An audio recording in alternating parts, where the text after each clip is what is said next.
So I don't think anyone's going to be very surprised when I say the Master Chief Collection launch was a complete disaster. Now, it's been a long time, but we can finally, friends, play Halo games that are actually good again.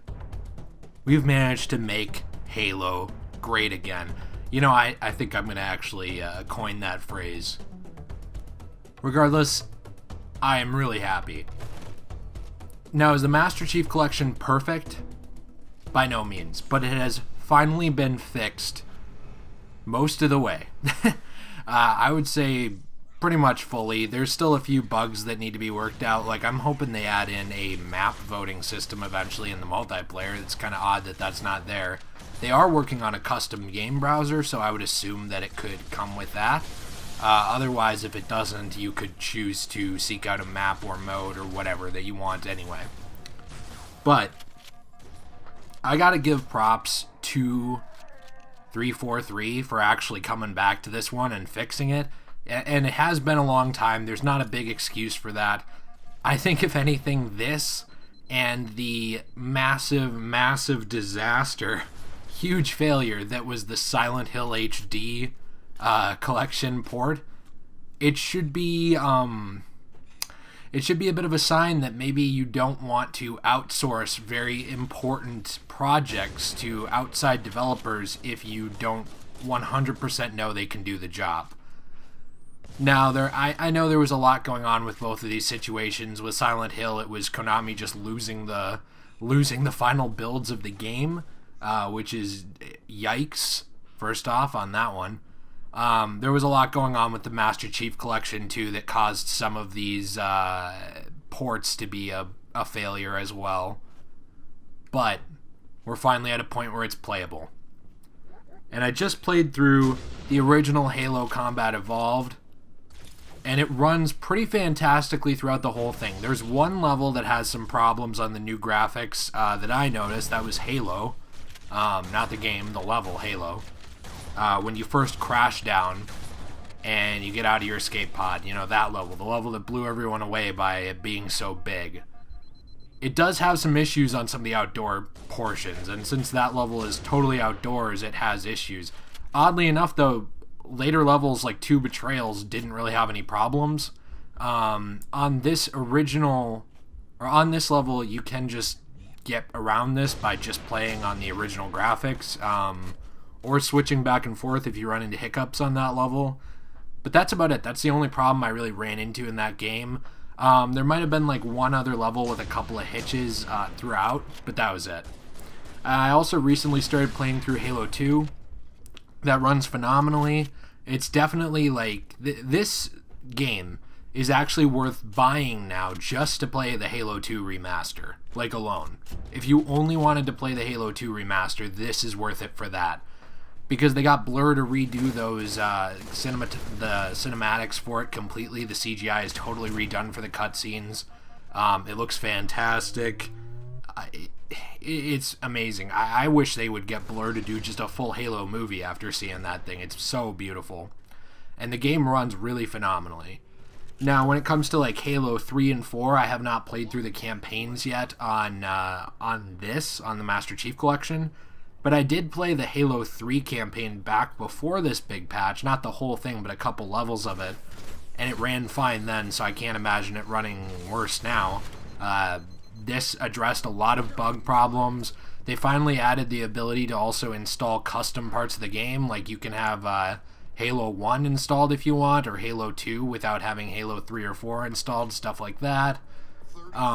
You can also buy the ODST campaign as well. That's only $4.99. I do have a complaint about that, but it's the same complaint I had this whole time. It was the fact that they did not add in Firefight with that, which I think is kind of stupid. But that's been the case for a long time. ODST's been available on this for a long time, so there's no difference. I guess like my only complaint there, that's it, the Firefight. And there's been a lot of hints dropped that they might add Halo Reach to this as well, which would be interesting. I'm certainly not opposed to it, but I would wonder if it's going to be released without firefight again, and without like the progression system that game had. I guess if that's the case, I don't really want it to be added because there's really no point. I can play the entire experience already on backwards compatibility. It works not perfectly, but good enough, with the exception of 1 or 2 firefight maps that have a lot of issues. The rest of the game ran pretty okay. I don't know, like, it's sad that it took this long, but I do think there's something to be said about the fact that they came back to this and made it work now in 2018. There's dedication there, and I think that it's really cool that they actually managed to make it work, even though it's 4 years later, pretty much. It came out near the end of 2014. Not an excuse, but it's pretty cool that we can finally play it. And I think that Halo 2 is definitely worth your time. I think the Halo 2 anniversary multiplayer experience is worth your time as well. There's a lot of good fun to be had here, especially if you have friends that like Halo. This is a great game to play together with your buddies. You can play through Halo 1, 2, 3, and 4, all co-op if you want to. ODST as well. That's just that there's a $5 buy-in for that, but there's a lot of game here to enjoy for the price, and Master Chief Collection is now really cheap. Like, you can find this game for under $20 a lot of places, so I don't know. To me, it's a no-brainer. I think it's finally worth playing this, and I dare say, I think now that this is pretty much fully fixed with some future updates coming, I think that this has actually made, even if you don't think the Xbox One is worth owning, it's worth owning the Xbox One S at this point, I would say. Because you now have the ability to play through 5 really exclusive good Halo games if you buy the ODST add-on, 4 if you don't. So that's 4 games right there that are exclusive. And then there's also Sunset Overdrive. So let's say you play the 5 Halo games. That's a 6th game that's exclusive. Sunset Overdrive, really great game. Then you have, then you also have the Gears of War games, because there's the Gears of War, remaster, along with the ability to buy them digitally on this system now. So you're looking at close to 10 games that are really well-received games that are exclusive. And on top of that, you then have Halo 5, which, even though I really don't like the campaign, it had a really solid multiplayer that's a fun experience to play with friends.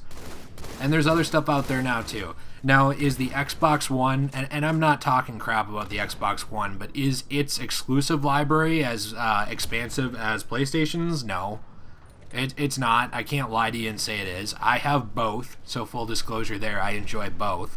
But, with things like Spider-Man, God of War, The Last of Us, etc., PlayStation does have a really good exclusive offering, but that's not the point. I do think now the Xbox One S, at the very least, is worth owning. And if nothing else, if you already have an Xbox One, even the base model, and it's just kind of been sitting around, this is a reason to crack it out. Maybe, crack out a couple brewskis, play with some friends, and have yourself a great time. Anyway, guys, thanks a lot for joining me in this one. It was really fun to play some of these games again, and I plan to play more of them over time on the Master Chief Collection, which is finally working. I'll see you in the next one. Peace.